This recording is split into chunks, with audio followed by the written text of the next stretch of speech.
Filming. 1, 2, 3.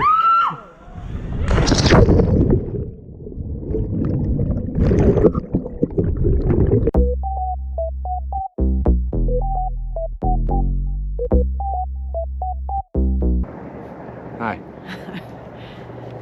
We just wanted to go over a little bit of our story so you kind of know how we got to where we are and where we're going. Yeah. We're panicking a little bit out here because we're in the wild down by the lake and there's a hornet that keeps flying around. Somebody's allergic to them. Yeah.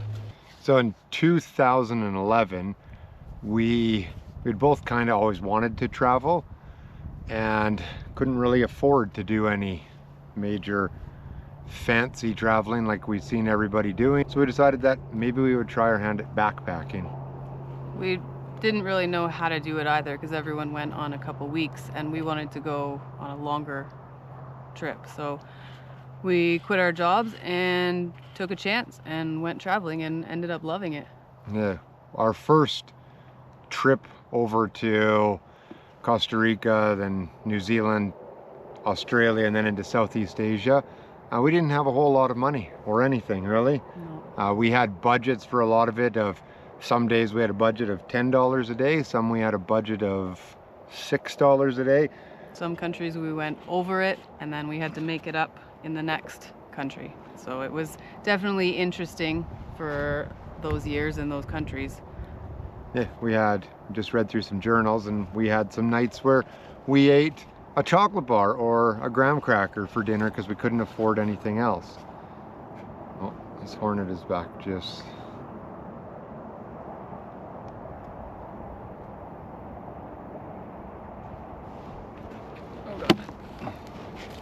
All right, then moving on. I don't think we'll put that in there. After our first trip, when we did finally run out of money, which lasted, I think we were a year, for the most part of a year gone, we came back to Canada and decided that's what we wanted to do. We were going to figure out how we were going to travel full time. We had big plans of filming it all, documenting, starting a YouTube channel. And we are 64 countries and 12 years later, 13 maybe? 13 years later. And we've just kind of really started to film and document it. We had journals and we have journals from every day that we were traveling, but we don't have the video. We have some pictures, but we didn't do what we wanted to do. And now we're wishing that we did now that we're here. Well, we've had lots of different ways of traveling. Our first time was very cheap backpacking, staying in hostels, and then when we ran out of money, we came home. We got jobs doing whatever we could. We saved up for as long as we thought we needed to until we had money back in the bank account, and then we quit our jobs again and tried it again. Plans of a YouTube channel that was going to sustain us. We filmed everything, but we never used any of it. And then we traveled for a little bit more, and then we came back and bought a house and thought that that's what we should do because everyone else was. Yeah, we had a lot of people pushing us to settle down, have kids, buy a house, be grown-ups. So we tried that. We got careers, bought a house, remodeled the house. And then after a couple of years realized that was not what we wanted. Yeah, so we did it again. We continued with our jobs until we had money and then sold absolutely everything and took off again. And we really haven't stopped since then. We've kind of done the same thing over and over since 2011. We work till we run out of money, then we travel, then we work, then we travel, then we work and travel. Now we're here. Yeah. And now we're here trying to figure out our next steps in life. So then we ended up going up to the mine and working for a couple of years up there. Our whole plan was to get a sailboat because we'd worked on dive boats. We like being underwater, we like the water. So why not get a sailboat and take that out and travel and see the world that way, even though we don't know how to sail. But that would be the easy part, I would think. So for 2 years, we saved up, had pretty good jobs in the mine, and we told everybody we had this big plan if we were going to buy a sailboat, learn how to sail, live on the sailboat, and it was our It was our grand plan. Our phone screensavers were the sailboat. It was what we were doing. There was no ifs, ands, or buts. Yeah, and then a year ago, we went to Europe, took some courses for sailing, took some courses to work on yachts because we could do that on the spare time. And then we started applying for jobs. We have no experience except for working on the dive boats. Oh God. We have lots of life experience, but we were not young enough and didn't have enough experience to get onto yachts. Yeah. So that wasn't going well for us in general. And then we took a ferry from Italy to Spain, and it's a 27-hour ferry. And for 26 and a half hours, I was sick. Yeah. Yes, basically as soon as we left port, we didn't have a cabin, so we were inside kind of the middle of the ferry in a dark room with no windows. And half hour into the ride, Tanya started getting sick. And then, oh God.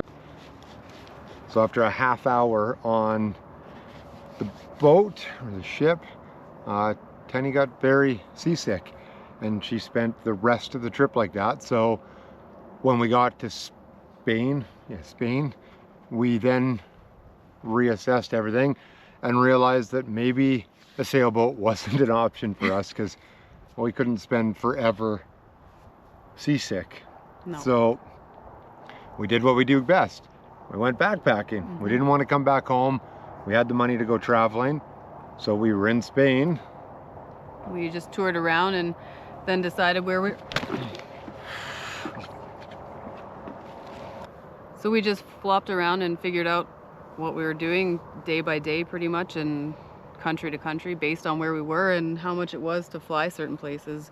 We weren't very organized with it. We went from Europe to the Middle East, back up to Europe to the...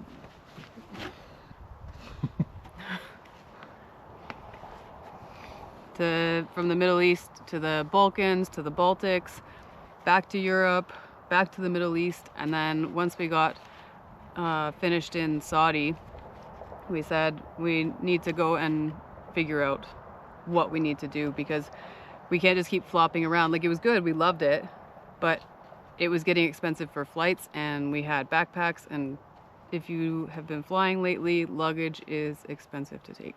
Yeah, throughout Europe, Balkans, Baltics, and where else did we go? Europe. The Middle East. Oh. We spent a lot of time on buses, a lot throughout Europe, Balkans, and... Yeah, we did the whole Balkans and Baltics on the bus. Yeah, and they were everywhere from a 2-hour bus ride up to 15 to 18-hour bus rides. And after that year, or this year, we did 26 countries, but after doing all those countries by bus, I'd had enough of buses. I don't want to bus places anymore, which is how we've done the majority of our travel. We've always bussed everywhere, throw our backpacks on and go. Fly when we have to, but we get onto a bus. And I'm tired of being on buses. So after these 26 countries, we came back to Canada. We figured it was time we'd come back. We would work for the winter and try and plan out the next kind of long term of what we want to do with traveling and why we wanted to start a YouTube channel. We did have a stopover in Texas where we just kind of relaxed and kind of just enjoyed being in one spot for a minute. Yeah. And thought about some things and tried to figure out the next year. The sailboat hadn't worked out, so we started looking into alternative ways of traveling and what kind of transportation device we wanted. We had to relocate. And they're starting to get a little bit more aggressive, so we've moved a little bit. So we needed to find a place that worked for our lifestyle. And that was always a struggle. That was initially too why we bought the house. We had somewhere to go, but it didn't make sense to pay for the house while we were traveling. So yeah, because we always struggle every time we come back to Canada. We're searching for places to go, and it gets very aggravating. So we're trying to figure out more of a long-term, what can we do? So while we were gone, I started looking into what other ways can we travel. And I started looking into pickup trucks with campers on the back. Motorhomes.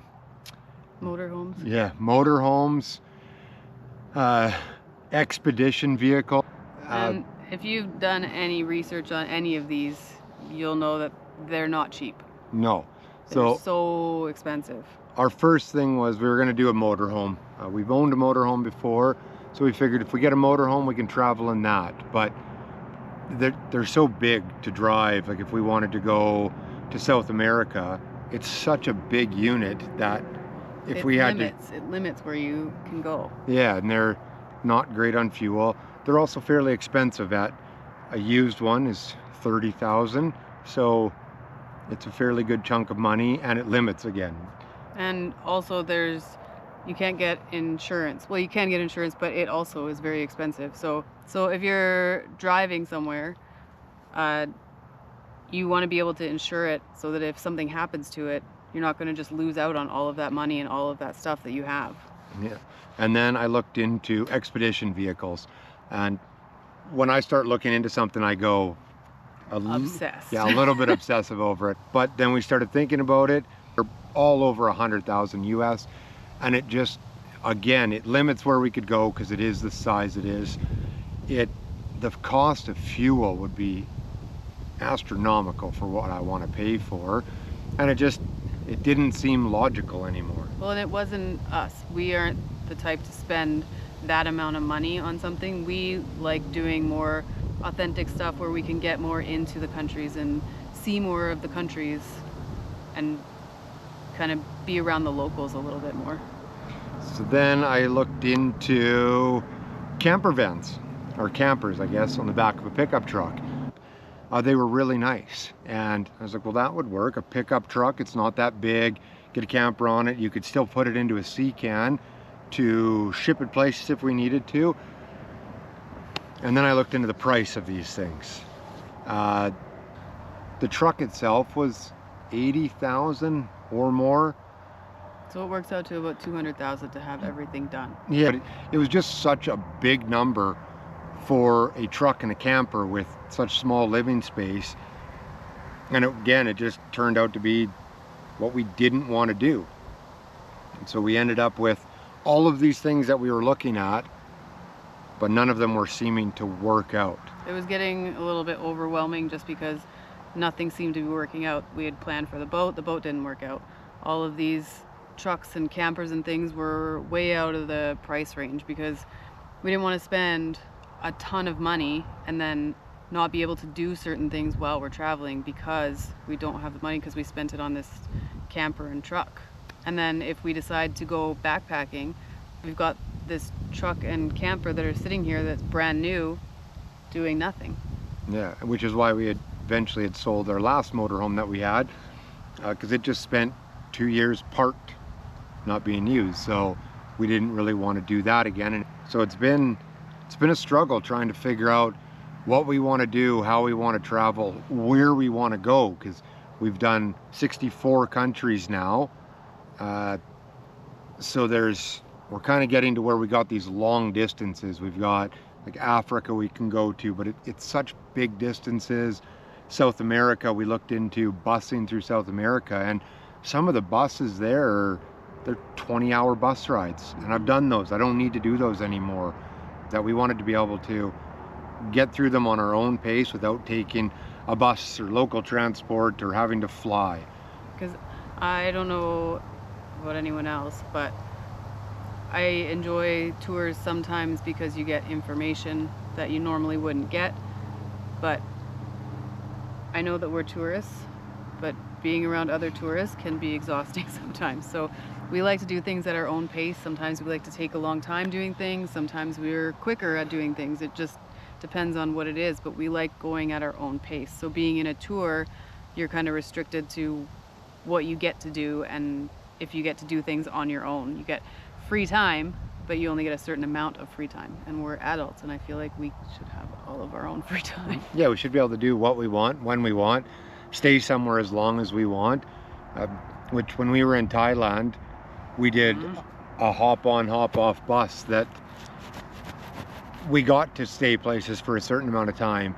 But doing that in other countries, for one, I'm older now and I don't want to get on a bus with a bunch of 18-year-olds.